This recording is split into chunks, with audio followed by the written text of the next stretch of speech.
आप सभी लोगों को मेरा प्रेम भरा नमस्कार। मैं कुमार शशांक फाइनेंशियल कंसल्टेंट हूँ और आप लोगों को वित्तीय निवेश से संबंधित बातों को बताने की कोशिश करता हूँ। मैं यह चाहता हूँ, मैं यह समझता हूँ कि मैं जो बातें आप लोगों को बता रहा हूँ उससे आप लोगों को कुछ फ़ायदा हो, आप लोगों का ज्ञानवर्धन हो, आप लोग वित्तीय निवेश से संबंधित फैसलों को इन बातों का आधार बनाकर कर सकें। दोस्तों, हमेशा से मैं आप लोगों को यह बताने की कोशिश करता हूँ कि आप लोगों को वित्तीय रूप से सुदृढ़ होना चाहिए। अब सवाल उठता है कि वित्तीय रूप से सुदृढ़ हो कैसे। बहुत लोग कहेंगे कि अकाउंट में 20, 25, 50 लाख रुपए हो तो हम वित्तीय रूप से सुदृढ़ कहे जाएंगे, परंतु उस 20, 25, 50 लाख रुपए की व्यवस्था होनी चाहिए ना। और व्यवस्था होगा तभी तो आप अपने अकाउंट में उस पैसे को रख पाएंगे ना। हम लोग लगभग मध्यम वर्गीय लोग हैं, कमाना है, खाना है और उसी में से बचाना है। अब ये बचत हो कैसे? लगभग लोगों का कहना है कि भैया कुछ बचता ही नहीं है, खर्च ही इतने ज़्यादा हैं कि कुछ बचता ही नहीं है। मेरा एक छोटा सा सिद्धांत है, आप चाहे 10,000 कमाओ, 1 लाख कमाओ, 10 लाख कमाओ, पैसा कभी नहीं बचेगा तब तक जब तक कि आप उसको बचाना नहीं चाहेंगे। पैसे को बचाना होगा, खर्च की कोई सीमा नहीं है। एक छोटा सा एग्जाम्पल देता हूँ, एक टेलीविज़न का ही एक एग्जाम्पल ले लीजिए। टेलीविज़न जो हम लोग देखते हैं 32 inch, 43 inch, 55 inch, 65 inch, 75 inch, बहुत सारा मॉडल है, बहुत सारा वेरिएंट है उसका। सब पर एक ही चीज़ आता है। अगर कोई सीरियल चल रहा है तो सारे वेरिएंट पर वो सीरियल समान रूप से चलेगा। लग्जरी है, थोड़ा साइज बड़ा है, थोड़ा देखने में अच्छा लगता है। अब अगर हमको टीवी खरीदना हो और हमने यह डिसीजन किया कि भैया टीवी तो हमको 70 इंच 75 इंच का ही टीवी लेना है। अब 70-75 इंच के टीवी का दाम लगभग 1-1.25 लाख 1.5 लाख रुपया होगा। 43 इंच 55 इंच का टीवी लेंगे 40-50 हज़ार रुपये में वो आ जाएगा। तो खर्च करने की तो कोई सीमा ही नहीं है। अब मेरी इच्छा हो गई, पैसा है, तो मैंने जाकर वो 1.5 लाख का टीवी लेकर मैं आ गया, लेकिन सीरियल उस पर भी वही आ रहा है। और मैं 40,000 50,000 का भी टीवी लेकर आ गया, सीरियल उस पर भी वही आ रहा है।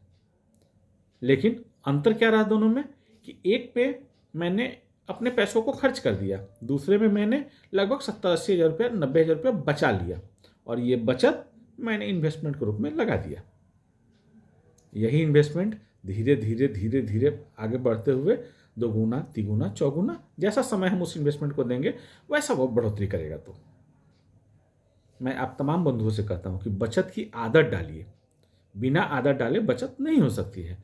खर्च सबके घर में है, कमाई सबकी सीमित है, खर्च सबके घर में है, लेकिन बचत करनी है। चूंकि जब भी कभी आपको अगर आवश्यकता आन पड़ती है तो ये बचत ही आपका सच्चा मित्र है। अब सवाल ये उठता है कि बचत हो कैसे? तो बचत की शुरुआत बहुत छोटे स्तर से की जा सकती है। आप बचत की आदत डालिए, आदत सबसे ज़्यादा जरूरी है। मैंने हमेशा पिछले भी वीडियो में बताया हूँ, मैं हमेशा आप लोगों को बताता हूँ कि म्यूचुअल फंड के सिप से दोस्ती कीजिए। SIP systematic investment plan, minimum 1,000 रुपये से आप इस बचत की शुरुआत कर सकते हैं। हर महीना 1,000 रुपये आपके खाते से एक पार्टिकुलर डेट को, जो आप डेट डिसाइड करेंगे, कट जाएगा और म्यूचुअल फंड के सिप के उस फंड में चला जाएगा और उसको आप छोड़ते जाएंगे छोड़ते जाएंगे छोड़ते जाएंगे। उसमें कंपाउंडिंग इंटरेस्ट होता है। 5 साल 10 साल 15 साल अगर आप उस पैसे को छोड़ते हैं तो 1,000 का रकम ही एक अच्छा खासा रकम आपके लिए बना देगा।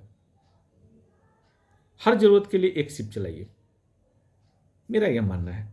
हर जरूरत के लिए एक सिप चलाइए और कम से कम 5,000 का सिप तो चलाइए ही चलाइए, मिनिमम 5,000। क्यों? 1,000 का सिप आप भविष्य के लिए चलाइए, भविष्य की जरूरतों के लिए चलाइए। 1,000 का सिप अपने बच्चों के पढ़ाई के लिए, एक बच्चे के पढ़ाई के लिए 1,000 का सिप वो चलाइए। 1,000 का सिप इमरजेंसी फंड के लिए चलाइए। इमरजेंसी का फंड का मतलब हुआ कि कोई ऐसी अकस्मात जरूरत जिसके लिए आप तैयार नहीं है, प्री प्लान नहीं है। अब उस केस में आपको क्या करना है? तो या तो किसी से मांगना है या कुछ रखे हुए पैसों को निकालना है। तो क्यों नहीं हम एक इमरजेंसी फंड बनाकर भी रखें? जैसे भी आप लोगों में, तो आप लोगों ने देखा होगा, कोरोना काल गया है, बहुत विकट काल गया है, बहुत लोगों को परेशानी हुई है, लेकिन अगर जिसके पास भी इमरजेंसी फंड था उन लोगों ने उस बुरे दौर में भी उस फंड की सहायता से अपने जीवन को चलाया है। 1,000 रुपया 1,000 रुपया घूमने फिरने के लिए रखिए, यह भी बहुत जरूरी है। और 1,000 रुपया आप दवा, मतलब मेडिकल फंड या कोई भी मतलब ऐसी चीज़ों के लिए उसको आप रख सकते हैं। तो ये 5,000 रुपये का बचत आपके जीवन में थोड़ी शांति ला देगा, आपके जीवन में थोड़ा कॉन्फिडेंस ला देगा, विश्वास ला देगा। क्योंकि 12 महीने में ये 60,000 रुपये का आप बचत करेंगे। अगर 12-14% का ही हम रेट ऑफ इंटरेस्ट मानते हैं जो बाजार का ट्रेंड है, तो ये उसमें जुट जाएगा और ये कंपाउंडिंग होता है। अगले साल फिर 60,000 रुपये, उसके अगले साल फिर 60,000 रुपये, 4-5 सालों में ये एक अच्छा खासा अमाउंट हो जाएगा। और यही अमाउंट जब भी आपको किसी चीज़ की आवश्यकता पड़ेगी आपके साथ खड़ा रहेगा। म्यूचुअल फंड में एक और सबसे अच्छी बात क्या होती है कि यह पैसा आपके हाथ में रहता है हमेशा। जब भी आपको ज़रूरत पड़े आप इस पैसे का इस्तेमाल कर सकते हैं, पार्शियल या फुल। पार्शियल का मतलब होता है आंशिक। मान लीजिए कि आपका पैसा बढ़ के 3 लाख 4 लाख हो चुका है, आपको 60-70 हज़ार, जैसे मैंने इमरजेंसी फंड का नाम लिया, 60-70 हज़ार या घूमने जाने के लिए या बच्चे की फीस के लिए, कुछ किसी भी चीज़ के लिए अगर आवश्यकता इमरजेंसी में पड़ रही है, आप उसमें से पैसा विड्रॉल कर सकते हैं। वहाँ आपसे यह नहीं पूछा जाएगा क्यों कर रहे हैं, काहे कर रहे हैं, किस लिए कर रहे हैं, कुछ नहीं। आपका पैसा है on your finger tip. App से ही उस पैसे को आप विड्रॉ कर सकते हैं, पार्शियल कर सकते हैं। आपको लगता है कि नहीं मैं सक्षम नहीं हूँ, मैं नहीं चला सकता, या पूरे पैसे की मुझे ज़रूरत है, आप वो भी कर सकते हैं, पूरा का पूरा पैसा भी निकाल सकते हैं। तो बहुत ही अच्छा माध्यम है। म्यूचुअल फंड से जुड़ के देखिए, वाकई आपको लगेगा कि बहुत ही अच्छा आपने डिसीजन लिया है और आपके अंदर एक आत्मविश्वास आएगा। आदत डालिए, यह मेरा निवेदन है आपसे। आपको किसी भी प्रकार के सहायता की ज़रूरत है, मैं यहाँ मौजूद हूँ। आप मुझे कॉल कीजिए, व्हाट्सअप कीजिए, किसी भी तरीके से संपर्क कीजिए, मैं आपको सहायता करूँगा। मैं आपको बताऊँगा कौन सा फंड लेना है, कितने दिनों के लिए लेना है, कैसे लेना है, इन सारी चीज़ों को बताऊँगा। मैंने हमेशा जोर दिया है कि एक इंसान के जीवन में एक टर्म प्लान हो, म्यूचुअल फंड का इन्वेस्टमेंट हो और हेल्थ प्लान हो। यह 3 चीज़ होने से इंसान का जीवन थोड़ा और सुखमय, थोड़ा और सुरक्षित हो जाता है। टर्म प्लान एक ऐसा प्लान है जो बहुत ही मिनिमम प्रीमियम अमाउंट में एक लंबा कवरेज देता है। भगवान न करे कोई ऐसी आकस्मिक घटना घटती है, अनफॉर्चुनेट घटना घटती है, तो हमारे परिवार के लिए सबसे बड़ा हितैषी बनकर टर्म प्लान खड़ा होता है। ऐसे ही स्वास्थ्य बीमा, भगवान न करे कभी किसी की तबीयत ज़्यादा खराब हो जाए, हॉस्पिटलाइज करना पड़े, तो आज की डेट पे तो आप देखते हैं ना कि हॉस्पिटलाइजेशन का क्या खर्च है। लेकिन अगर आपके पास एक स्वास्थ्य बीमा है, आप बिल्कुल निश्चिंत हैं।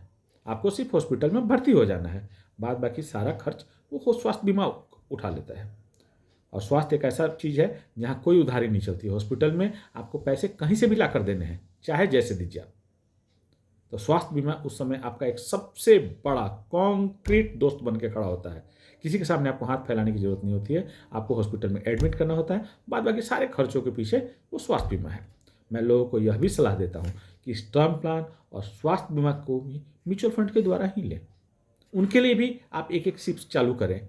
महीने का अगर मान लीजिए अगर साल का 15,000 20,000 रुपये प्रीमियम आता है टर्म प्लान का, 15,000 20,000 अगर आता है हेल्थ प्लान का, तो 2-2 हज़ार का सिप इनके लिए भी शुरू करें, ताकि एक बार में आपके ऊपर लोड नहीं पड़े और आसानी से आपकी सारी चीज़ होती है। प्लानिंग बहुत ज़रूरत है, कृपया प्लानिंग करें और इन 3 चीज़ों को अपने जीवन में जरूर लेकर आए।